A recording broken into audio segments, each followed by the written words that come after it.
검찰의 조사에 성실하게 임할 각오이며 특별검사에 의한 수사까지도 수용하겠습니다. 박 대통령이 최순실 사태와 관련해 두 번째 대국민 사과를 했습니다. 특검도 수용했습니다. 국정에서 손을 떼고 국회가 추천하는 총리를 수용하십시오. 청와대가 추진하는 영수회담에 대해 야당은 국회 총리 추천을 먼저 수용하라고 밝혔습니다. 안종범 전 수석은 구속영장이 청구됐고 정호선 전 비서관은 체포됐습니다. 우병우 전 수석은 검찰 소환에 버티고 있습니다. 차은택 씨가 제주 1,500억짜리 공연장 사업에 깊이 관여했습니다. 안 전 수석도 제주는 건들지 말라고 압력을 넣었습니다. 경기도 유명 보육원에서 10년 가까이 원생을 학대해 관계자들이 사법 처리됐습니다.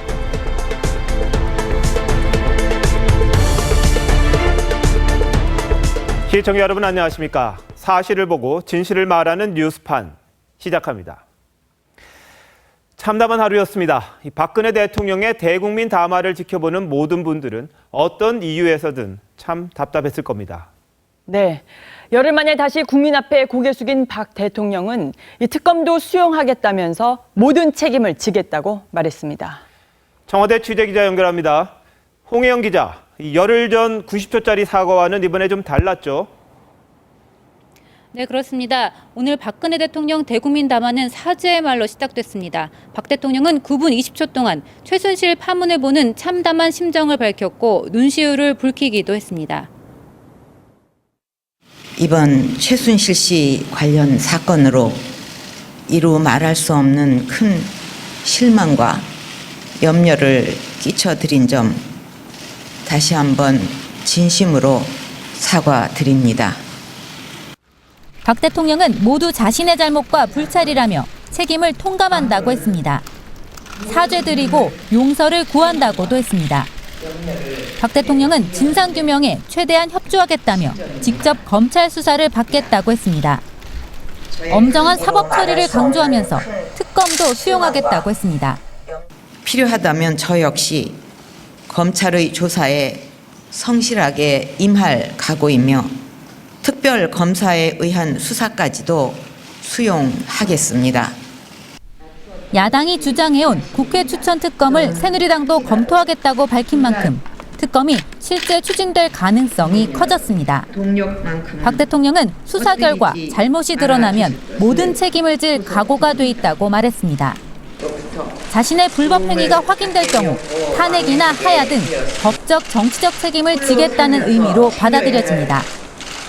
하지만 미래 성장 동력을 만드는 국정 과제들까지 모두 비리로 낙인 찍지는 말라고 호소했습니다. 네, 박 대통령 표정도 어둡고 좀 얼굴이 평소보다 많이 부어 보이던데요. 무슨 일이 있었던 겁니까? 네, 청와대 관계자들에게 물어보니 어제 한강욱 비서실장과 따로 이야기를 나누던 도중 박 대통령이 울음을 터뜨렸다고 합니다. 박 대통령은 평소 다른 사람들 앞에서 눈물을 거의 보이지 않기로 유명한데요. 어제는 정말 펑펑 울었다고 합니다. 이 소식을 전해들은 청와대 참모진들도 깜짝 놀랐다고 전했습니다. 지금까지 청와대에서 전해드렸습니다. 네, 가장 큰 문제가 박근혜 대통령의 불통이었는데 오늘 여야 대표들과 소통하겠다고는 했습니다.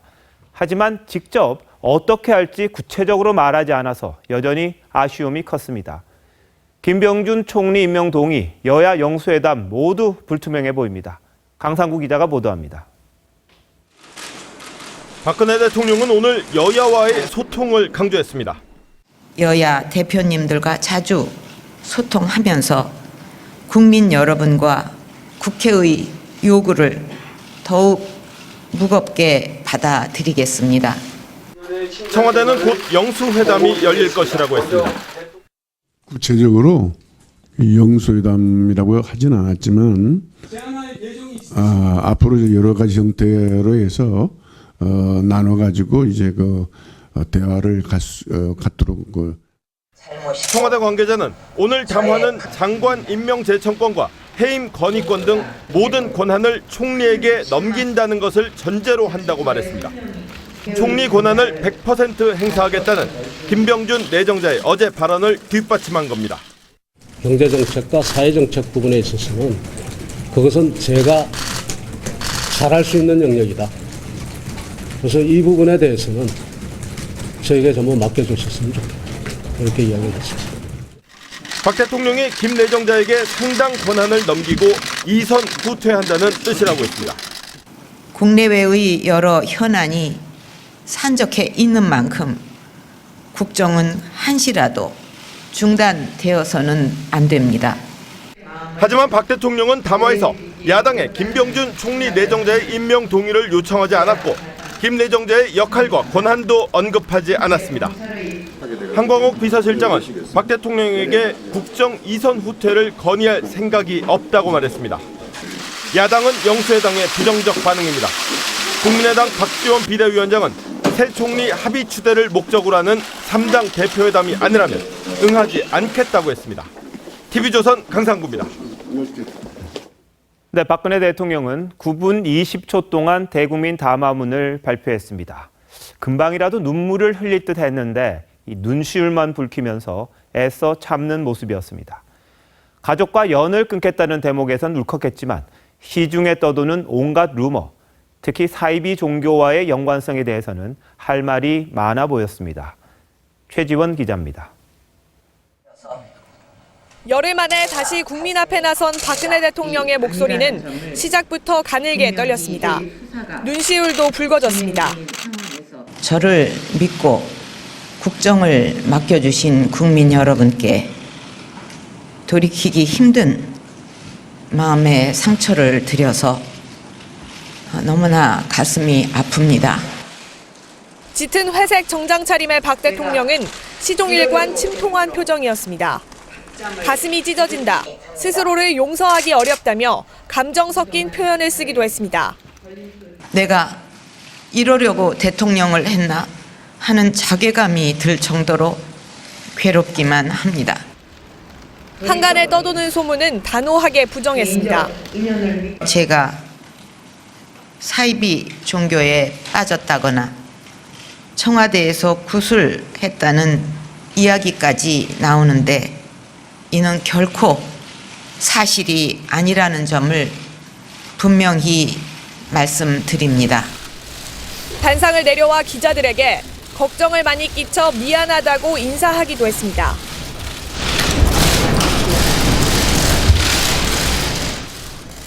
박 대통령은 극심한 스트레스로 발이 부어 신발도 신기 어려웠던 것으로 전해졌습니다. 15분 전 사전 녹화했던 열흘 전 사과와 달리 오늘 담화는 생중계로 진행했습니다. 기자들의 질문은 이번에도 받지 않았습니다. TV조선 최지원입니다. 박 대통령의 최순실 관련 사과 수위는 열흘 전 사과 회견 때와는 달라졌습니다. 오늘은 가슴이 찢어진다, 스스로를 용서하기 어렵다 등의 감정을 그대로 드러냈는데요. 그만큼 민심이 더 악화됐기 때문이겠죠. 열흘 전 사과와 어떻게 달라졌는지 신정훈 기자가 비교했습니다. 국민 여러분께 깊이 사과드립니다. 국민 여러분께 용서를 구합니다. 머리 숙여 사죄드립니다. 열흘 전 첫 담화 때는 사과라는 표현을 단 한 차례 썼던 박근혜 대통령. 오늘은 사죄, 용서, 통감이라는 표현까지 써가며 5번에 걸쳐 사과했습니다. 사과의 대상도 지난번엔 국민이었지만 이번에는 국정을 맡겨주신 국민, 헌신적인 공직자들, 선의의 도움을 준 기업인으로 많아졌습니다. 박 대통령은 불과 보름 전 청와대 회의 때만 해도 비선 실세 의혹을 비방이라며 부인했습니다. 의미 있는 사업에 대해 의혹이 확산되고 도를 지나치게 인신 공격성 논란이 계속 이어진다면 사과의 말도 물론 없었습니다. 오늘 담화에선 지난 25일처럼 좀 더 잘해보기 위한 것이었다는 해명성 단서도 달지 않았습니다. 좀 더 꼼꼼하게 챙겨보고자 하는 순수한 마음으로 가슴 깊이 통감하고 있습니다. 저의 잘못을 솔직하게 인정하고 하지만 최순실 씨 비리에 대해선 애둘러 얘기합니다. 합니다만 특정 개인이 이권을 챙기고 여러 위법 행위까지 저질렀다고 하니 기자들과 문답을 통해 사건 진상을 밝혔어야 한다는 지적도 나옵니다. TV조선 신정훈입니다.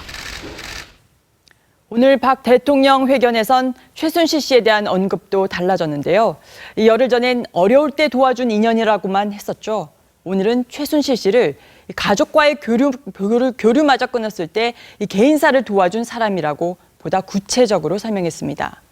하지만 최 씨의 국정개입 의혹이나 이 청와대 출입 문제 등에 대해서는 구체적으로 언급하진 않았습니다. 윤동빈 기자입니다. 최순실 씨는 과거 제가 어려움을 겪을 때 도와준 인연으로 박근혜 대통령은 열흘 전 사과 기자회견 때에는 최순실 씨와의 관계를 짧게 언급했습니다. 하지만 오늘 담화에선 최순실 씨와의 관계를 길게 설명했습니다. 홀로 살면서 챙겨야 할 여러 개인사들을 도와줄 사람조차 마땅치 않아서 오랜 인연을 갖고 있었던 최순실 씨로부터 도움을 받게 되었고 왕래하게 되었습니다. 최 씨를 제대로 관리하지 못했다는 자책도 합니다. 저 스스로 경계의 담장을 낮추었던 것이 사실입니다. 최 씨와의 인연을 끊겠다고 했습니다. 이미 마음으로는 모든 인연을 끊었지만 앞으로 사서로운 인연을 완전히 끊고 살겠습니다. 하지만 최 씨의 국정 개입 의혹이 어디까지 사실인지는 밝히지 않았습니다. 현재 검찰의 수사가 진행 중인 상황에서 구체적인 내용을 일일이 말씀드리기 어려운 점을 죄송스럽게 생각합니다. TV조선 윤동빈입니다. 열흘 전 사과 때 박 대통령은 연설문 유출 문제만 언급했습니다. 하지만 오늘 담화에선 미르와 K스포츠재단 기업 모금에 대해서도 밝혔습니다. 기업이 자발적으로 모금했다고 했던 지난달 발언과 달리 오늘 담화에선 기업인들에게 송구하다고 했습니다. 이 국가 경제와 국민 삶에 도움이 될 것이라는 바람에서 추진했다면서 이 최순실 씨 비리 의혹과는 선을 긋는 모습이었습니다. 엄성섭 기자입니다. 박근혜 대통령은 오늘 기업인들에 대해 송구하다며 사과했습니다. 선의의 도움을 주셨던 기업인 여러분께도 큰 실망을 드려 송구스럽게 생각합니다. 직접적으로 밝히진 않았지만 미르재단과 K스포츠재단과 관련한 기업 모금에 본인이 개입한 사실을 간접적으로 인정하는 발언입니다. 박 대통령은 기업 총수를 만나 기금 출연을 요청했다는 의혹을 받고 있습니다. 하지만 박 대통령은 지난달 20일 수석비서관 회의 때만 해도 기업들이 수익 창출을 위해 자발적으로 나선 것이라고 말했습니다. 해외 시장을 개척하고 수익 창출을 확대하고자 기업들이 뜻을 모아 만들게 된 것이 두 재단의 성격으로 알고 있습니다. 오히려 언론의 의혹 제기를 비판하기도 했습니다. 문화 융성을 위한 기업들의 순수한 참여 의지에 찬물을 끼얹어 다만 박 대통령은 오늘도 재단 모금 배경에 대해 경제와 국민 삶을 위해 추진한 일이라고 해명했습니다. 국가 경제와 국민의 삶에 도움이 될 것이라는 바람에서 추진된 일이었는데 TV조선 엄성섭입니다. 박근혜 대통령은 좀 더 구체적이고 더 강한 사과를 했다고 본인은 생각할 겁니다. 그런데 야권이 아주 싸늘합니다. 민주당 초강경입니다. 국민의당은 다소 당직자 사이에 온도차는 있지만 역시 실망한 모습입니다. 대권 주자들이야 말할 것도 없습니다. 취재기자 연결합니다. 김명호 기자, 민주당의 공세가 아주 강하다면서요? 네, 국회입니다. 네, 그렇습니다. 더불어민주당 당내 일각에서는 박근혜 대통령에 대한 탄핵 소추안까지도 발의해야 되는 것 아니냐 이런 말까지 나오고 있습니다. 물론 국민의당과 의견 일치를 봐야 되는 문제이긴 합니다만, 그리고 김병준 총리 내정자에 대해서는 자진 사퇴를 해야 된다는 입장 변함이 없고요. 여론의 향배에 따라서는 거리로 나갈 생각도 하고 있는 것 같습니다. 추미애 대표는 오늘 박근혜 대통령의 담화 뒤 긴급 기자회견을 열고 시종일관 강한 어조로 비판을 했습니다. 제1야당으로서 조건부 정권 퇴진 운동을 벌일 수도 있다고 했습니다. 마음이 참 답답합니다. 대통령의 상황 인식이 절망적입니다. 진정성이 없는 개인 반성문에 불과했습니다. 박 대통령이 오로지 권력 유지에만 매달리면서 검찰 수사의 가이드라인을 제시했다고 했습니다. 주 대표는 특검과 국정조사를 수용하고 대통령 이선 후퇴와 국회 추천 총리 임명을 하지 않을 경우 정권 퇴진 운동에 들어가겠다고 했습니다. 이상의 요구가 받아들여지지 않을 경우에는 저와 더불어민주당은 국민과 함께 정권 퇴진 운동에 들어갈 것입니다. 여야 영수회담 제안도 사실상 반대했습니다. 네, 김 기자. 국민의당은 좀 민주당과 다릅니까? 두 당이 확실히 온도차가 있습니다. 물론 국민의당도 오늘 박근혜 대통령 담화 뒤에 비판은 했습니다. 하지만 박근혜 대통령의 사과와 그리고 특검을 수용하겠다고 한 부분에 대해서는 긍정적으로 평가를 했습니다. 최순실 사단과 안종범 사단들이 대기업의 발목을 비틀어 가지고 돈을 거두어서 한 일이 국가 경제와 국민의 삶을 위한 일이라고. 박 대통령 탈당 뒤 여야 합의로 총리를 추천하자고도 했습니다. 하지만 긍정평가도 내놨습니다. 저 자신도 검찰 수사에 임할 것이며 특검 수사도 수용하겠다라고 말씀하신 것은 잘하셨다. 민주당과는 약간의 온도차를 보인 겁니다. 네, 대권 주자들 저마다 계산법이 있겠죠. 그런데 공통점도 있습니까? 네, 표현은 달랐습니다만 야권의 잠룡들 한마디로 공통된 부분은 박근혜 대통령이 이선으로 후퇴해야 한다 이것이었습니다. 더불어민주당 문재인 전 대표는 총리 지명 철회와 거국 중립 내각을 구성한 뒤 박 대통령은 국정에서 손을 떼라고 했습니다. 안 그러면 행동에 나서겠다고 했습니다. 국민의당 안철수 전 대표는 한 발 더 나갔습니다. 박 대통령에 대한 퇴진 서명 운동을 벌이겠다고 했습니다. 손학규 전 민주당 대표는 박 대통령은 더 늦기 전에 모든 것을 내려놓으라고 했습니다. 박원순 서울시장은 박 대통령이 물러나야 한다고 했고 안희정 충남지사는 야당의 권한을 넘기라고 했습니다. 이재명 성남시장은 박 대통령 탄핵을 준비해야 한다고 말했습니다. 지금까지 국회에서 TV조선 김영우입니다. 네, 이번엔 새누리당으로 한번 가보겠습니다. 친박, 비박, 대권 주자 반응이 모두 다른 듯한데요. 정소영 기자, 요즘 새누리당이 하나의 당 같지가 않습니다. 네, 새누리당 지도부는 참담한 심경이라면서도 진정성 있는 호소라고 평가했습니다. 이정현 대표는 대국민 담화를 지켜보면서 눈시울을 붉히기도 했는데요. 하지만 대선 주자들의 생각은 조금 달랐습니다. 진심을 담은 사과를 하려고 하는 그런 모습을 주셨고 진심 어린 그런 사죄의 말씀을 하셨습니다. 당 지도부는 조속한 여야 영수회담 개최와 함께 야당의 초당적 협조를 요청했습니다. 야당도 현 난국을 함께 헤쳐나갈 수 있도록 초당적인 협조로.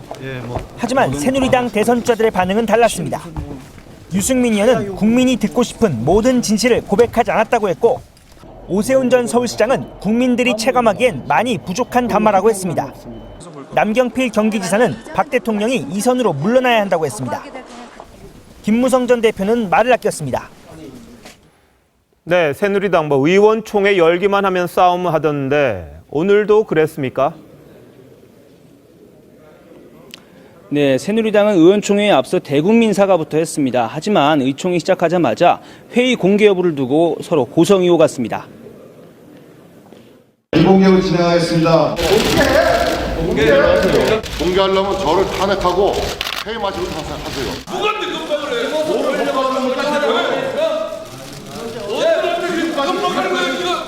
결국 비공개로 진행된 의총에선 의원들 간 욕설까지 오갔습니다. 이정현 대표는 어떤 정치적인 책임도 피하지 않겠다고 했지만 비박계와 일부 친박계 의원들은 지도부 소임이 다했다고 퇴진을 요구했습니다. 현재까지는 지도부 사퇴 주장이 조금 우세한 것으로 알려졌습니다. 지금까지 국회에서 TV조선 정수양입니다. 박근혜 대통령의 두 번째 사과가 반영되지는 않았지만 현 시국이 예사롭지가 않습니다. 대통령 국정 지지율이 최저치를 기록했습니다. IMF 사태보다 더 지지율이 떨어졌습니다. 박 대통령의 최대 지지층도 이미 무너졌습니다. 김보건 기자입니다. 박근혜 대통령의 국정 지지도가 5%로 추락했습니다. 1997년 IMF 외환 위기 당시 김영삼 전 대통령의 지지율 6%보다 낮은 역대 대통령 최저치입니다. 불과 일주일 만에 12%포인트 급락했고 부정평가는 15%포인트 급등해 89%에 달했습니다. 서울 지지율 2%, 인천 경기 4%로 나타났고 텃밭인 대구 경북마저도 10%에 그쳤습니다. 핵심 지지층인 60대 이상 지지율은 지난주보다 무려 23%포인트나 떨어져 13%에 그쳤습니다. 새누리당 지지율도 18%로 최저치를 찍으며 국민의당과 격차가 오차범 이내로 좁혀졌습니다.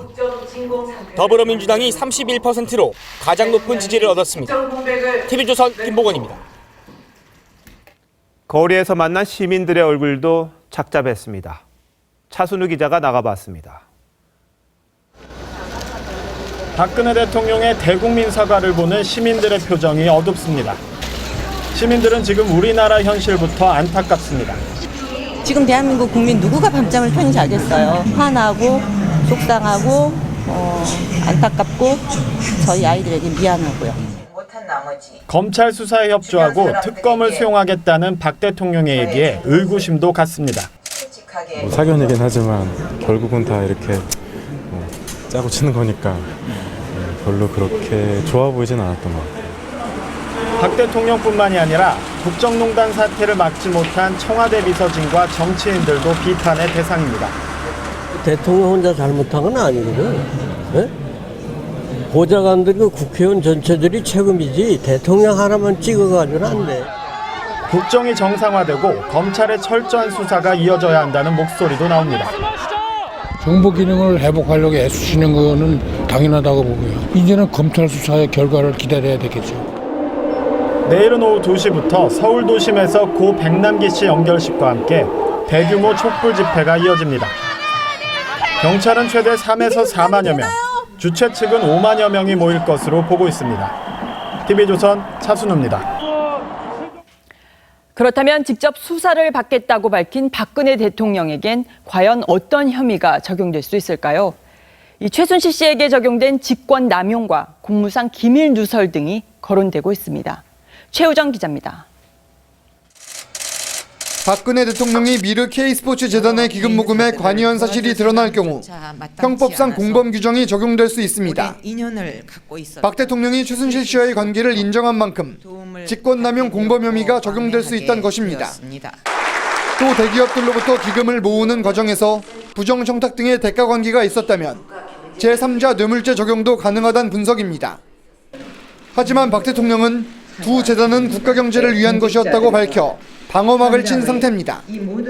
국가 경제와 국민의 삶에 도움이 될 것이라는 바람에서 추진된 일이었는데 그 과정에서 특정 개인이 이권을 챙기고 박 대통령은 최 씨에게 연설문 등을 유출한 사실을 이미 시인한 바 있습니다. 검찰이 유출된 청와대 문건을 대통령 기록물로 판단하면 대통령 기록물 관리법 위반에 해당됩니다. 대통령 기록물이 아니더라도 군사 비밀 등이 담겨 있다면 공무상 기밀 누설로 처벌받을 수 있습니다. 박 대통령이 문체부 국과장에 대해 직무와 관계없이 해임을 지시했다면 직권남용에 해당한다는 의견도 있습니다. 참여연대는 박 대통령에게 포괄적 뇌물죄 등 7가지 혐의가 있다며 검찰에 고발장을 제출했습니다. 이런 가운데 검찰은 특별수사본부 소속 검사를 22명에서 31명으로 늘렸습니다. TV조선 최우정입니다. 현직 대통령이 수사를 받는 초유의 상황이 벌어지면서 이 조사가 언제 어떻게 이루어질지가 초미의 관심사인데요. 이 검찰도 전례가 없었던 만큼 신중하게 방법을 검토하기로 했습니다. 최현식 기자입니다. 검찰은 박근혜 대통령 조사 방식을 놓고 사례 등을 연구하며 검토에 들어갔습니다. 현직 대통령을 상대로 한 헌정사상 첫 조사이기 때문입니다. 수사팀에서 수사 상황에 따라 적절하게 잘 판단할 걸로 생각합니다. 가장 유력한 방식은 수사팀이 박근혜 대통령을 방문 조사하는 겁니다. 2008년 2월 BBK 특검 당시 이명박 대통령 당선인을 방문 조사한 전례가 있습니다. 경호 등의 문제로 안가 등 제3의 장소에서 조사할 가능성이 높습니다. 노태우, 노무현 전 대통령은 퇴임 후 대검찰청에서 조사를 받았지만 현직 대통령을 소환하기는 어렵다는 관측입니다. 대통령에 대한 조사가 필요하다는 높은 여론 등을 감안할 때 서면 조사는 고려하지 않을 것으로 보입니다. 2012년 내곡동사저 매입 의혹 특검 당시 이명박 대통령의 부인 김윤옥 여사가 방문 조사를 거부해 서면 조사한 전례는 있습니다. 조사 시점은 최순실 씨와 안종범 전 수석, 정호성 전 비서관 등을 기소하는 이번 달 하순이 될 가능성이 높습니다. TV조선 최현식입니다. 박근혜 대통령의 최측근 문고리 3인방 중 한 명인 정호성 전 비서관이 긴급 체포됐습니다. 정 전 비서관은 최순실 씨에게 대통령 연설문 등 국가기밀 문서를 보고한 혐의를 받고 있습니다. 이 박 대통령을 20년 가까이 보좌한 만큼 정 전 비서관이 어떤 진술을 하느냐에 따라서 박 대통령에 대한 수사 내용도 달라질 것으로 보입니다. 주원진 기자입니다. 검찰은 어제 비공개로 정호성 전 청와대 부속비서관을 소환했습니다. 정 비서관은 안봉근 전 청와대 국정홍보 비서관, 이재만 전 청와대 총무비서관과 함께 박근혜 대통령 최측근으로 문고리 3인방으로 불리던 인물입니다. 정 비서관은 대통령 연설문과 외교문서, 청와대 업무보고문서 등을 비선실세 최순실 씨에게 전달한 혐의를 받고 있습니다. 검찰은 정 비서관이 혐의를 모두 부인하고 도주할 우려도 있다고 판단해 공무상 비밀누설죄를 적용해 어젯밤 11시 30분 긴급 체포했습니다. 검찰은 정 비서관에 이어 최순실 씨를 비호한 문고리 3인방 중 나머지 2명도 곧 수사할 방침입니다. 안봉근 전 비서관은 우전 민정수석이 민정비서관으로 청와대에 입성할 때 임명 불가인 C등급을 B등급으로 바꾸라고 압력을 넣어 발탁될 수 있도록 도운 혐의도 받고 있습니다. 우병우 수석의 민정비서관 발탁, 청와대 입성도 최순실 씨와의 인연이 작용한 것이란 얘기가 있습니다. 안 전 비서관 역시 기밀 문서를 최 씨에게 빼돌렸는지도 조사 대상입니다. 이재만 전 비서관도 대통령 옷을 만들어 전달한 최 씨에게 국가 예산을 사용한 혐의로 곧 소환될 처지입니다. TV조선 주원진입니다. 최순실 파문으로 물러난 우병우 전 청와대 민정수석이 각종 비위 의혹으로 검찰의 소환 통보를 받았는데 버티고 있어서 논란입니다. 검찰이 여러 날짜를 제시하며 소환 통보를 했지만 우 전 수석은 계속 확답을 피하고 있습니다. 박상현 기자입니다. 가족회사 정강을 통한 횡령과 농지법 위반 의혹에 더해 아들의 의정 보직 특혜 논란을 받고 있는 우병우 전 민정수석. 검찰이 오늘 출석을 요청했지만 응하지 않았습니다. 우 전 수석은 여론 주목도가 낮은 금요일 소환에도 별다른 사유 없이 출석을 미뤘습니다. 검찰은 여러 날짜를 제시하며 소환을 조율 중이라고 밝혔습니다. 최순실 사태로 우 전 수석에 대한 수사 범위도 크게 확대됐습니다. 우 전 수석의 청와대 입성이 최순실 씨의 추천으로 이뤄졌는지 여부도 규명돼야 할 부분입니다. 또 이에 대한 대가로 최 씨의 비리 행위를 방조했는지와 민정수석실이 파악한 정보를 최 씨 측에 넘겨줬는지 등도 수사 대상입니다. 하지만 우 전 수석은 검찰에 출석 일자조차 제시하지 않은 것으로 전해집니다. 법조계 안팎에선 민간인 신분이 된 우 전 수석이 아직도 실세로 알고 법을 우습게 아는 것 아니냐는 비판이 나옵니다. 앞서 우 전 수석 감찰 내용을 언론에 알린 혐의를 받는 이석수 전 특별감찰관은 지난 28일 출석했습니다. 검찰이 유독 우 전 수석에 대해선 저자세라는 지적도 나옵니다. TV조선 박상현입니다. 최순실 게이트 이후 한때 현 정부에서 몸을 담았던 인사들의 폭로도 잇따르고 있는데요. 지난 6월 갑자기 물러났던 이금면 전 인사혁신처장이 박근혜 정부의 실패는 이 청와대 일부 참모의 전행 때문이라고 밝혔습니다. 그 일부가 누구였을까요? 김경화 기자입니다. 이금면 전 인사혁신처장이 박근혜 정부의 실패는 일부 참모들의 전행 때문이라고 주장했습니다. 이 전 처장은 최근 일부 기자와 만난 자리에서 문고리 3인방과 우병우 전 민정수석 등이 월권을 행사해 청와대와 내각의 시스템이 정상적으로 작동되지 않았다고 말한 것으로 전해졌습니다. 안봉근 전 국정홍보비서관은 장차관들의 권위를 인정하지 않고 무시했고 이재만 전 총무비서관은 장관들과 공공기관장들이 참여하는 청와대 인사위원회에 들어와 간섭했다고 이 전 처장은 지적했습니다. 또 우병우 전 민정수석은 통상 범위를 넘어 정부 공공기관 인사 등 온갖 분야에 개입했다고 했습니다. 이 전 처장은 관련 보도가 나오자 특정인의 전횡보다 시스템 부재를 지적하는 취지라고 설명했습니다. 전문가가 없다는 조직이라는 거죠. 그다음에 시스템적으로 돌아가지 않는다는 거죠. 이게 청와대에 대해서는 얘기한 바가 없어요. 그냥. 최순실 사태가 터지기 전부터 여러 차례 적신호가 있었지만 아무도 제동을 걸지 않았습니다. TV조선 김경화입니다. 이전 리포트에서도 보셨지만 이번 사태의 핵심으로 보이는 안종범 전 청와대 정책조정수석에 대해서도 검찰은 구속영장을 청구했습니다. 그런데 최순실 씨와 마찬가지로 형량이 무거운 뇌물죄는 뺐습니다. 여전히 봐주기인가요? 장용욱 기자가 보도합니다. 검찰이 안종범 전 청와대 정책조정수석에 대해 구속영장을 청구했습니다. 직권남용 권리행사 방해와 강요 미수 혐의를 적용했습니다. 안 전 수석이 최순실 씨와 공모해 대기업들의 미르, K스포츠재단 기금 출연 등을 강요하고 문학의 황태자로 불린 차은택 씨 측이 포스코의 광고 계열사인 포레카를 강탈하려 한 시도에 관여한 것으로 판단했습니다. 안 전 수석은 대부분의 혐의는 물론 최 씨와의 관계도 부인한 것으로 알려졌습니다.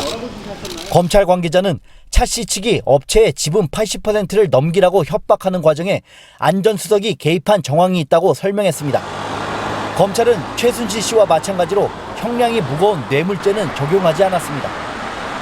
법조계에선 대통령 측근이 실질적으로 운영하는 재단에 돈을 내도록 기업을 사실상 강요한 것이어서 제3자 뇌물수수에 해당한다는 의견이 있지만 검찰은 법리 적용이 불가능하다고 밝혔습니다. 대통령이 뇌물수수 피의자가 될 가능성을 차단하기 위해 검찰이 일부러 뇌물죄를 적용하지 않는 것 아니냐는 의구심이 제기되고 있습니다. TV조선 장용욱입니다.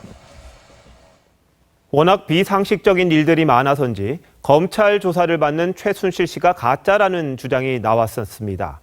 지문 대조까지 해서 본인을 확인했다는 검찰은 최 씨를 오늘 구속 수감했습니다. 최 씨는 뒤늦게 눈물로 호소했지만 지금 와서 무슨 소용이겠습니까?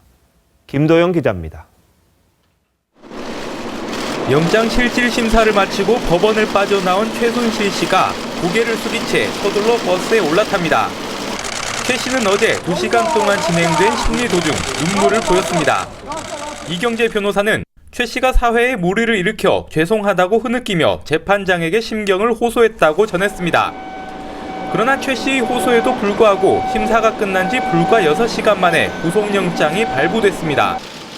서울중앙지법은 최 씨에게 적용된 안종범 전 수석과의 직권남용 공범 관계가 충분히 소명된다고 판단했습니다. 검찰은 구속된 최 씨를 오전 10시부터 불러 나흘째 조사했습니다. 검찰은 수감된 최 씨가 가짜라는 일명 최순실 대역설은 근거 없는 낭설이라고 밝혔습니다.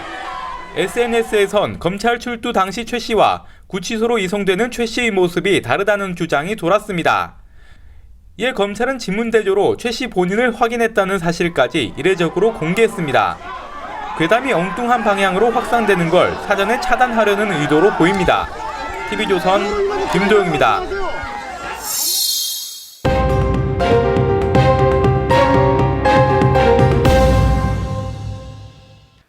TV조선 판포커스. 오늘은 단독 보도입니다. TV조선 취재진은 제주도 중문관광단지 개발 과정에 안종범 전 청와대 수석이 개입했다는 증언을 확보했습니다. 개발할 땅은 최순실 씨의 조카 장시호 씨가 가진 땅과 바로 붙어 있었고 장 씨는 이곳에 회사도 차렸습니다. 함께 보시죠. 제주도 남쪽 해안가에 위치한 중문관광단지입니다. 지난해 1월 문화체육관광부는 이곳에 K-팝 공연장을 짓기로 하고 한국관광공사에 타당성 검토 용역을 지시합니다. 그런데 이상한 점이 발견됐습니다. 취재진이 입수한 지난해 4월 관광공사 회의 자료입니다.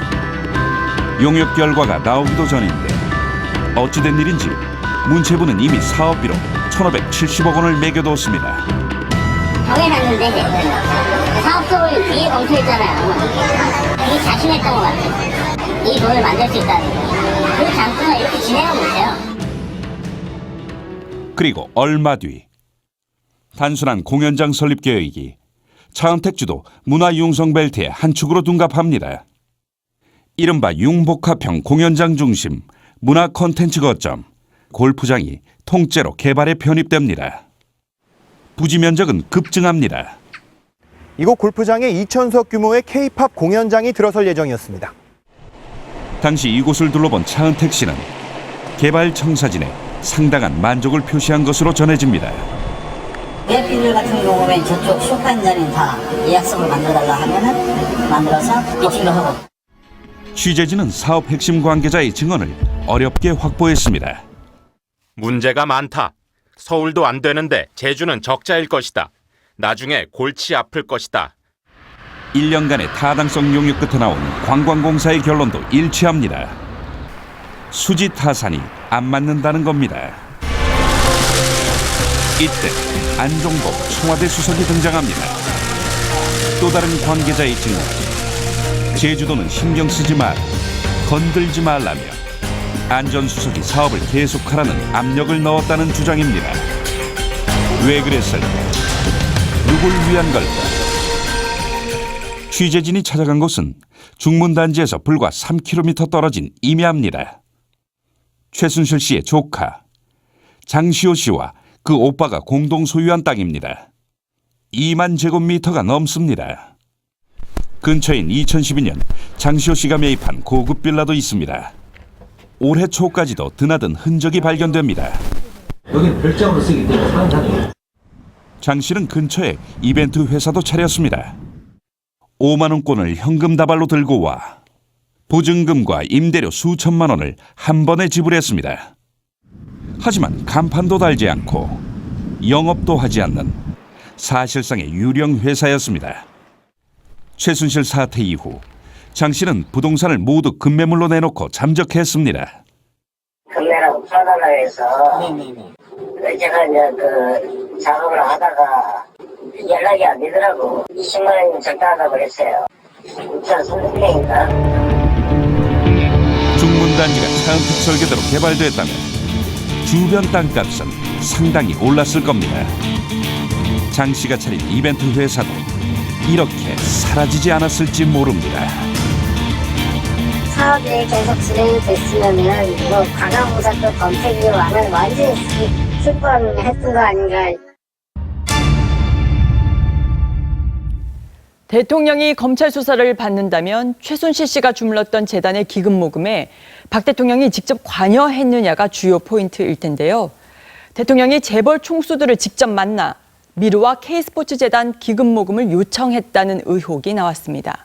실제 검찰이 관련 업무 기록을 확보한 것으로 전해집니다. 김미선 기자입니다. 박근혜 대통령이 직접 재벌 회장들을 만나 자금 출연을 요청했다. 안종범 전 청와대 수석이 검찰에 출석하기 전 여권 관계자에게 한 말입니다. 박 대통령은 재벌 총수를 2번에 걸쳐 각각 4명과 3명을 만났다고 이 관계자는 전했습니다. 한 번은 청와대, 또 한 번은 대기업 계열 호텔이었습니다. 검찰은 박 대통령이 실제로 재벌 회장들을 따로 만난 청와대 업무 기록을 지난 29일 압수수색에서 확보했습니다. 업무 기록에 따르면 박 대통령은 지난해 7월 24일 창조경제혁신센터 지원기업 대표 오찬이 끝나고 3명의 대기업 총수를 각각 독대했습니다. 또 다음 날에는 4명의 대기업 총수를 따로 만났습니다. 청와대와 기업은 모두 만남 자체를 확인해 줄 수 없다며 함구합니다. 문화 관련된 일이니까요. 확인이 안 되는 내용이니까. 네, 진짜 만났는지 대통령을 독대했다는 의혹이 제기되는 건 지난해 7월 청와대 간담회에 참석한 이재용 삼성전자 부회장, 정몽구 현대자동차그룹 회장, 신동민 롯데그룹 회장 등 모두 5명입니다. TV조선 김미선입니다. CJ가 최순실 측이 주도한 문화창조 관련 사업에 1조 4천억 원 이상을 투자했다는 소식 며칠 전 전해드렸는데요. 이 청와대가 CJ 이미경 부회장의 퇴진을 압박했던 사실도 새롭게 드러났습니다. 이 부회장은 동생인 이재현 회장 구속 이후에 CJ를 이끌고 있었는데 자, 어떤 내막이 있었을까요? 먼저 강동원 기자입니다. 지난 2013년 말 당시 조원동 청와대 전 경제수석이 손경식 CJ그룹 회장에게 전화를 겁니다. 이재현 회장의 누나 이미경 부회장의 퇴진을 요구합니다.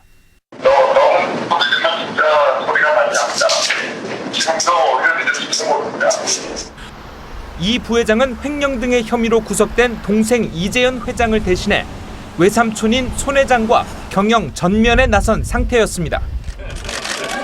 당황한 손 회장에게 조 전 수석은 대통령의 뜻이라고 말합니다.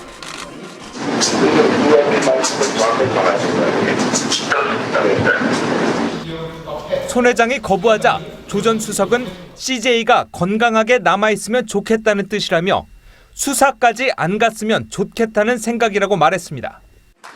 결국 이듬해 9월 이 부회장은 경영 일선에서 물러나 미국으로 갔고 당시 CJ 측은 건강상의 문제라고 밝혔습니다. CJ 측은 이에 대해 사실 확인 중이라며 조심스러운 반응을 보였습니다. TV조선 강동원입니다. 네, 직전 리포트에서 보셨듯 청와대의 퇴진 압박이 공개가 되면서 이 CJ가 현 정권의 미운털이 박혔다 이런 소문이 설득력을 얻고 있습니다. CJ그룹의 문화 콘텐츠가 달라진 것을 보면 더 그런데요. 함께 보실까요? 김지아 기자입니다. 지난 2012년 10월 대선 직전 CJ ENM이 소유한 한 채널의 정치 풍자 코너 여의도 텔레토비가 선거방송 심의를 받았습니다. 당시 박근혜 후보 측이 풍자가 공정하지 않다고 문제 제기를 한 겁니다. 도대체 나도 할 말 많다고! 나 좀 봐달라고! 왜 그래! 잘못하다간 너 때문에 우리가 다 잘리게 생겼거든. 무서워서. 내 나라 내 백성이. 앞서 9월에는 CJ가 만든 영화 광해 왕이 된 남자가 이듬해 12월에는 변호인이 개봉해 보수층으로부터 고 노무현 대통령 미화 논란이 일기도 했습니다. 또 2014년 1월 다보스 포럼 현재 한국의 밤 행사에서 싸이와 이미경 부회장보다 박근혜 대통령이 주목받지 못한 것도 세인들의 입방아에 오르내렸습니다. 그 박해를 너무 박다 보니까 현 정부의 코드를 맞춰서 현 정부의 입맛에 맞게끔 태도가 돌아선 것이 아닌가. 이후 이재현 회장이 구속되면서 SNL 코리아에서는 정치 풍자 코너가 폐지됐고 이 부회장이 물러난 뒤엔 CJ 측은 국제시장, 인천 상륙작전 등 애국 안보를 주제로 한 영화에 집중 투자했습니다. TV조선 김자입니다. 최순실 파문 직후 구원투수로 등판한 한광옥 신임 대통령 비서실장이 오늘 국회 운영위원회에 처음 출석했습니다. 한 실장은 허수아비 실장이 되지 않겠다 이렇게 말을 했는데요. 대통령 이선 후퇴에 대해서는 건의할 생각이 없다고 밝혔습니다. 자, 야당 의원들은 야당이 친정인 한 실장에 대해서도 착잡한 감정을 숨기지 못했습니다. 박소영 기자입니다. 국회 운영위원회에 출석한 한광옥 신임 대통령 비서실장이 검찰의 최순실 의혹 수사 경과를 보고받지 않겠다고 선언했습니다. 검찰 수사에 대해서 청와대에서 보고를 받으시겠습니까? 보고받을 이유가 없죠. 박근혜 대통령의 국정 쇄신 의지를 재확인하며 오늘 대통령님께서 하신 그 고뇌에 찬 말씀은 어느 때보다도 저는 진실성이 있다고 생각을 하고 잘못된 점은 바로잡겠다고 문고리 3인방으로 대표되는 청와대 시스템 개편을 다짐하기도 했습니다. 저는 허수아비 들려고 이거 실장 맡은 거 아닙니다. 한 실장이 김대중 대통령의 비서실장을 할 때 청와대에서 근무했던 야당 의원들은 착잡한 심경을 감추지 못했습니다. 이 자리에서 이렇게 마주 뵙게 돼서 대단히 착잡하기는 그지없습니다. 국민의당 박지원 비상대책위원장은 한 실장에게 김대중 대통령의 비서실장이 총리면 총리지 비서실장이 웬 말이냐고 따지듯 말하기도 했습니다. 국회 운영위는 대통령 판공비에 해당하는 특수활동비를 15% 깎고 직원 인건비와 대통령 친서 발송비, 도서 구입비도 줄줄이 삭감하는 청와대 예산안을 의결했습니다.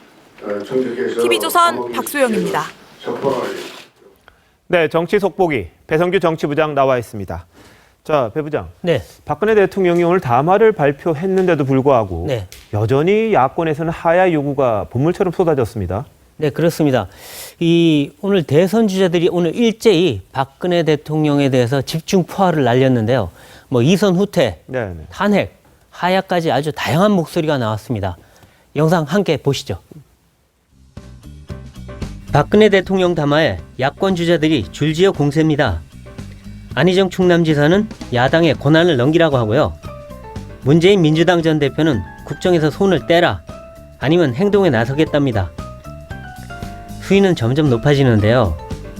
이재명 성남시장은 대통령 탄핵을, 박원순 서울시장은 대통령 하야를 부르짖습니다. 김부겸 의원은 지금 당장 물러나라 하고요. 안철수 전 국민의당 대표는 아예 하야 서명 운동을 하겠답니다. 누가 더 센지 경쟁을 하는 것 같은데요. 빗발치는 야권의 공격. 박 대통령은 과연 버텨낼 수 있을까요? 네, 잘 봤는데 네. 그 왜 이렇게 하야 경쟁을 하는 겁니까? 네, 당초에 야당 주자들은 사실은 이렇게 강하지 않았습니다. 상당히 신중했거든요. 그래서 애초에는 그냥 이 박 대통령에 대해서 사실 거국내각 얘기를 하고 했는데 지금은 앞다퉈서 그냥 물러나라, 아니면 다 내려놓으라 이런 얘기를 하는데 왜 그럴까? 결국 이재명 효과라는 얘기가 나옵니다. 이재명 성남시장이 애초에 제일 먼저 하야 얘기, 탄핵 얘기를 꺼냈습니다. 그랬더니 이재명 시장의 지지율이 급등을 했어요. 10%까지 올라갔다. 네, 거의 10% 육박할 정도로 올라갔다는 조사가 나오는데, 그러다 보니까 다른 주자들이 뜨거라 한 거죠. 그러면서 박원순 시장이 제일 먼저 하야 진영으로 돌아섰고, 그다음에 안철수 전 대표도 가세했습니다. 이러다 보니까 너도 나도 뛰어들기 시작했는데 지금은 김부겸, 손학규, 안희정 다 지금 거의 이쪽 진영으로 다 넘어오고 있습니다. 그리고 오늘 문재인 전 대표도 그동안에 중대 결심만 얘기했는데 오늘은 다 내려놓으라, 아니면 가만히 있지 않겠다, 강하게 나왔습니다. 그래서 이게 결국에는 야권이 이 전체적인 어떤 여론을 보고 선명성 경쟁을 하고 있는 그런 모양새로 보입니다. 근데 선명성 경쟁을 하다 보면 가장 강한 말을 한 사람을 따라할 수밖에 없는 그런 형국이 될 텐데요. 그렇다면 실제로 이게 탄핵 정국으로 간다든지 하야 전국민 투쟁을 한다든지 그런 식으로 번질 가능성도 있지 않겠습니까? 그렇죠. 이게 원래 구호로 한번 외치던 것이 혁명이 될 수도 있는 거거든요. 그러니까 그런 것처럼 지금 그동안에는 이 야권이 칼집 속에 그냥 위협령으로만 꺼냈다 뺐다 했는데 이게 정말 꺼내면 진검이 될 수가 있는 겁니다. 그거의 가장 큰 도화선은 이번 주말에 예정된 대규모 촛불 집회, 그리고 백남기 농빈 추도 집회, 이것이 겹치면은 얼마나 커질지 알 수 없다, 이런 얘기가 나오는데요. 그래서 실제로 또 박 대통령이 지금 수사를 자청했기 때문에 수사 과정에서 불법이 나온다거나 하면 탄핵론 힘을 받을 수도 있고, 또 박 대통령의 어떤 불통 논란이 계속되면 정말 하야 장외 투쟁이 더 커질 수도 있는 겁니다. 이럴 경우에 지금 국민의당이 키를 쥐고 있다는 얘기도 나오는데요. 국민의당이 과연 장외 투쟁에 같이 나갈 거냐? 아직은 아닌 것 같습니다. 그러니까 민주당은 그런 분위기인데 국민의당은 그런 거죠.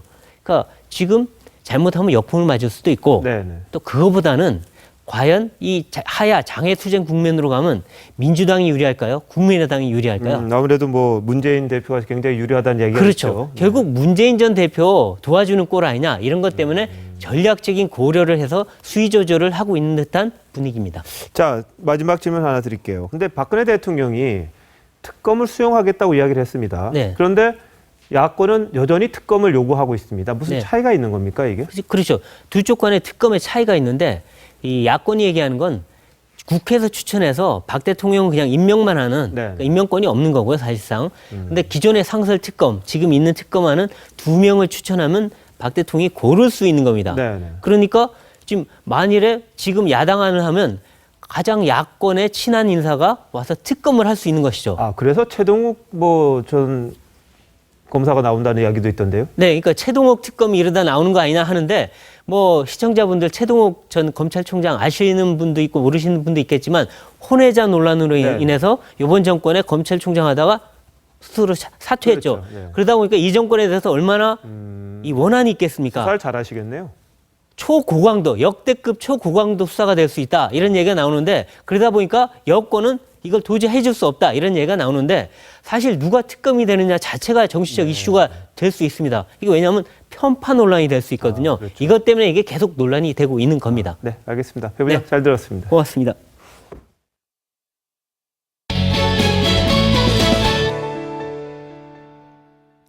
조금 전 팜포커스에서 보여드렸습니다만 최순실 씨의 조카 장시호 씨도 이런저런 일들에 연루돼 있었습니다.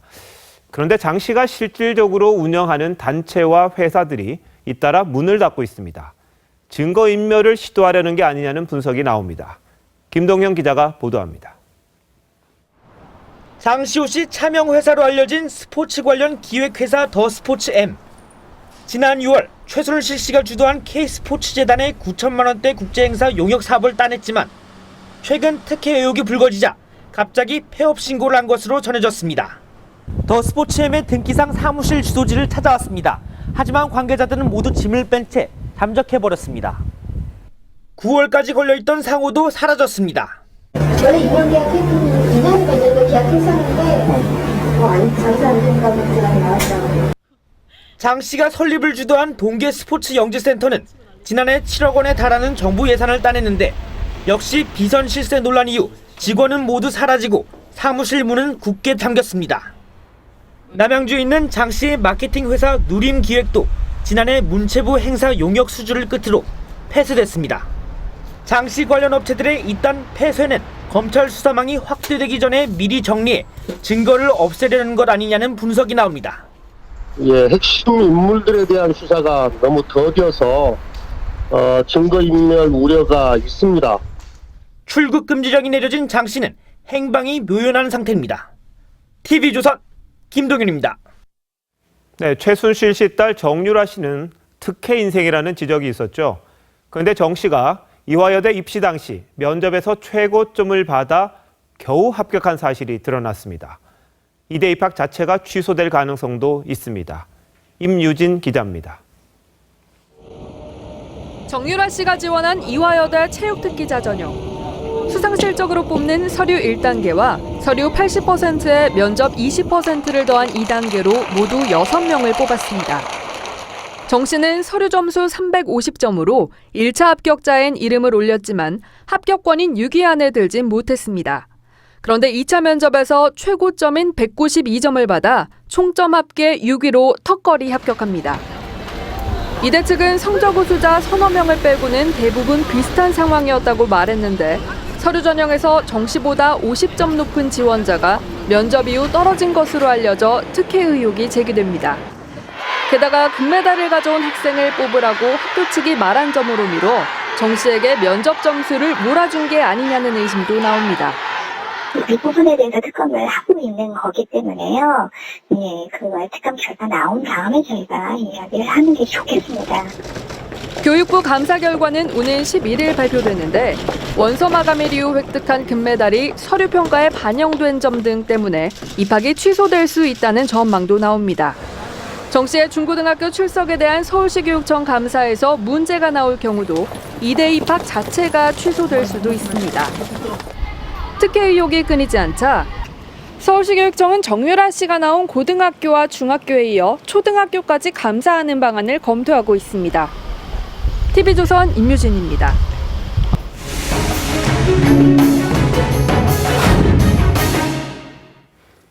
네, 오늘부터 매주 금요일 빅데이터 뉴스를 전해드립니다. 서울대학교 빅데이터 연구원 데이터 저널리즘 랩의 장슬기 연구원 나오셨습니다. 네, 자 앞으로 이제 데이터를 스토리텔링 좀 재미있고 심도 있게 좀 풀어주실 텐데요. 예, 기다리겠습니다. 반갑습니다. 네, 잘 오셨습니다.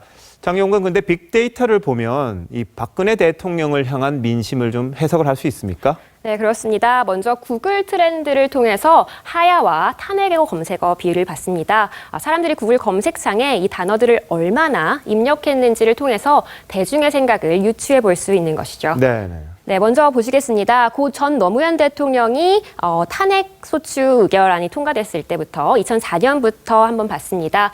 당시 탄핵을 검색한 정도를 100이라고 하면요. 2008년 광우병 파동 때는 33을 기록했습니다. 3분의 1 수준인 거죠. 그런데 현재 탄핵은 19 정도입니다. 아직 탄핵에 대한 민심이 그렇게 무르익거나 만들어졌다라고 얘기하기엔 조금 무리가 있어 보입니다. 그러면 탄핵에 대한 거는 상대적으로 이렇게 적은데 하야에 대한 검색은 어떻습니까? 하야에 대한 검색은 사실 2004년 이후 최고치를 경신하고 있습니다. 지금 이 초록색 선이 하야를 나타내는데요. 현재 보시면 2008년 광우병 파동 때 탄핵 검색 수준보다도 높게 나타나고 있습니다. 좀 더 자세히 살펴보겠습니다. 네, 최순실 씨 측근이 검찰에 처음 소환됐던 27일에서 28일로 넘어가면서 탄핵과 하야가 역전되는 것을 보실 수 있습니다. 탄핵과 하야를 놓고 비교한다면 탄핵보다는 하야 쪽으로 국민의 관심이 기울었다고 해석할 수 있을 것 같습니다. 자, 그렇다면 지금은 그 검색을 한 거죠, 그죠? 네네. 근데 그렇다면 이게 댓글에서도 이런 경향을 좀 볼 수가 있습니까? 네, 그렇습니다. 국내 최대 포털 사이트인 N사에서 최순실 씨 관련 기사에 달린 약 44만 건의 댓글을 분석해봤습니다. 그래프에서 위로 올라갈수록 댓글의 중앙성, 즉 그 댓글에서 차지하는 그 단어의 중요성이 올라간다고 볼 수 있는데요. 탄핵은 감소하고 하야는 꾸준히 증가하는 모습을 보실 수 있습니다. 최순실 씨가 박근혜 대통령의 연설문을 받아봤다는 것이 밝혀진 24일 이후 국민의 감정이 상당히 격앙됐었죠. 그런 화가 난 국민들은 댓글에서 박근혜 대통령의 탄핵을 요구했습니다. 또 28일 기점으로 최순실 씨보다 박근혜 대통령에 대한 댓글이 많아졌는데요. 박근혜 대통령의 책임을 묻는 그런 목소리가 커진 것으로 해석할 수 있습니다. 네. 중요한 건 앞으로일 것 같은데요. 박근혜 대통령이 김병준 총리 후보를 내정을 하고 전국을 이끌어가겠다라고 했는데 이에 대한 반응은 어떻습니까? 단어에서 말하기는 어렵지만 댓글에서 보는 것은 득보다는 실이 많습니다. 핵심어를 워드크라우드를 한번 그려봤습니다. 워드크라우드는 댓글의 핵심어를 빈도와 중요성에 따라서 크기로 나타낸 것인데요. 크기가 클수록 중요하고 빈도가 잦은 단어라고 보시면 되겠습니다. 주목해야 될 점은 김병준 내정자를 임명하면서 불통 대통령이라는 이미지를 다시 한번 확인해줬다는 점입니다. 근데 마지막으로 말이죠. 박근혜 대통령이 오늘 사과를 했습니다. 네네. 그 여론도 조금 알 수가 있겠죠. 네, 오늘 오전에 있었던 대국민 담화 이후 N포털 사이트에 올라온 댓글을 방송 직전까지 분석해봤습니다. 최순실 정국 이후 두 번째 사과였는데 여전히 댓글은 부정적인 모양새입니다. 진짜 사과라는 단어가 보이실 텐데요. 아무래도 진정성이 느껴지지 않는다는 의견이 많았고 또 다른 검색어에서도 볼 수 있듯이 최순실 씨의 잘못으로 미룬다는 그런 모양새입니다. 네, 장영건 오늘 잘 들었습니다.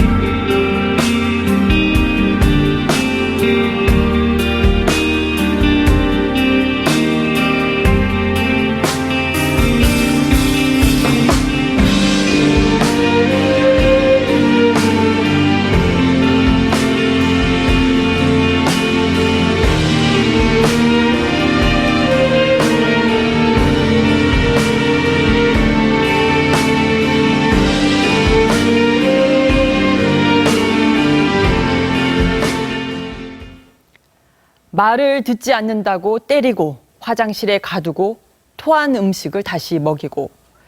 자, 경기도의 한 보육원에서 교사들이 10년 가까이 40여 명의 원생들을 학대해온 사실이 드러나 경찰이 수사하고 있습니다. 지옥 같은 보육원의 실태, 김승돈 기자가 단독 보도합니다.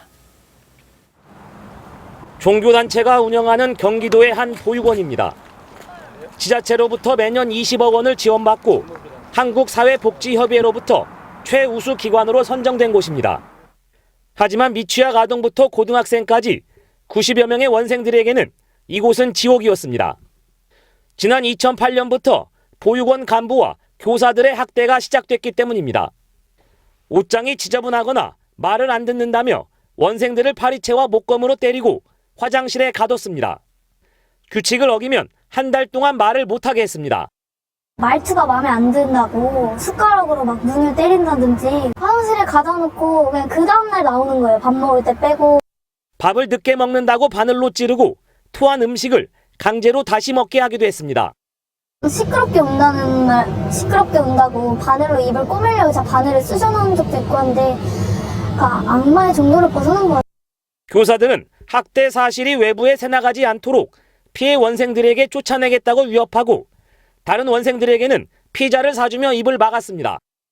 우리가 이렇게 때린 거에 원망하지 말고 우리가 없었으면 너는 그냥 길바닥에 버려질 신세라고.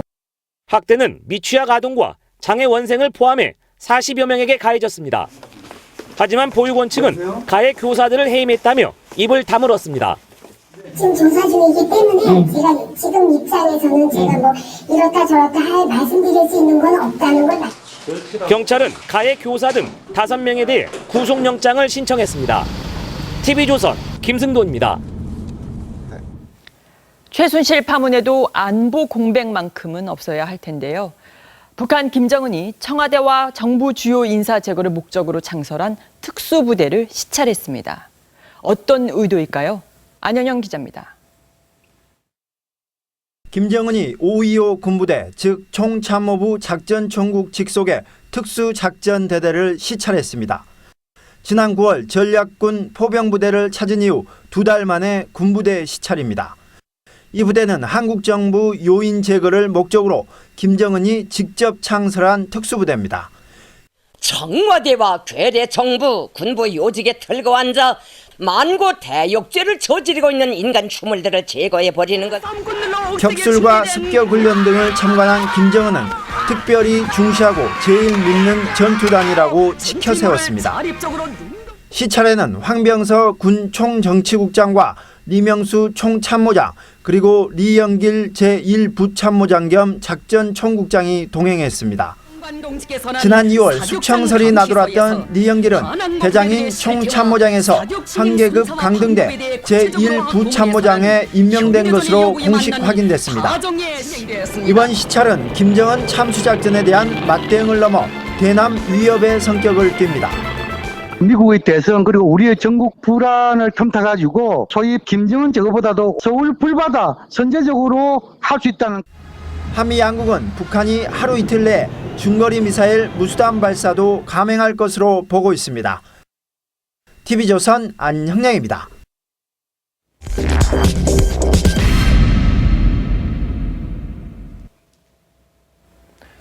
오늘의 앵커 칼럼, 감옥 같은 구중궁궐 이야기입니다. 임기를 한 해 남긴 김영삼 대통령이 한숨 지었습니다. 청와대가 감옥이더라. 다 퇴근하면 그런 적막강산이 없다. 퇴임 닷새를 앞두고는 지난 5년 동안 영광의 시간은 짧았고 고뇌의 시간은 길었다고 말했습니다. 김대중 대통령은 청와대에 들어온 지 한 달 만에 쓸쓸하다고 했습니다. 날마다 거울을 보며 내게 말합니다. 당신은 아플 자유도 없다. 대통령의 길이 고행인 것은 미국도 마찬가지입니다. 태프트는 세상에서 가장 고독한 곳이 백악관이라고 했습니다. 영웅적 숭배를 받았던 잭슨도 고급 노예 생활이라고 했고, 벤 뷰러는 가장 행복한 순간이 바로 대통령에서 물러날 때였다고 말했습니다. 하지만 어떤 대통령의 고백도 오늘 박근혜 대통령의 탄식만큼 깊지는 않았습니다. 내가 이러려고 대통령을 했나? 얼음공주, 레이저빔은 박근혜의 다른 이름이었습니다. 기자가 뭘 다시 물으면 어제 대답하지 않았나요? 라고 쏘아붙였습니다. 안철수 바람을 묻던 기자는 병 걸리셨냐는 핀잔과 함께 레이저빔을 맞았습니다. 박 대통령의 사과는 낯선 장면입니다. 하더라도 국민 앞이 아니라 회의에서 말하거나 다른 사람이 대신 읽었습니다. 표현도 미지근했습니다. 변명으로 일관한 열흘 전 대국민 사과는 국민의 분노에 기름을 부었습니다. 오늘 대국민 담화는 거기에 비하면 많이 달랐습니다. 사과, 송구, 통감, 용서, 죄송, 사죄 이런 단어들이 이어졌습니다. 속담에 빌면 무쇠도 녹는다고 했습니다. 하지만 지지율 5%까지 추락한 민심도 녹을까요? 사람들에게 쫓긴 사향 노루가 향내나는 배꼽을 떼어내려 애씁니다. 하지만 입이 닿지 않습니다. 이를 그르친 뒤 후회해봐야 소용없다는 이야기. 서재 막급입니다. 대통령 담화에는 후회와 자괴가 넘쳤습니다. 하지만 참회와 고백으로까지 나아가지 못했습니다. 남 얘기하듯 최순실 씨에게 미루는 말투가 여전했습니다. 내가 이러려고 대통령을 했나? 대통령 자리를 너무 쉽게 여겼다는 말로 들립니다. 앵커 칼럼, 때늦은 후회였습니다.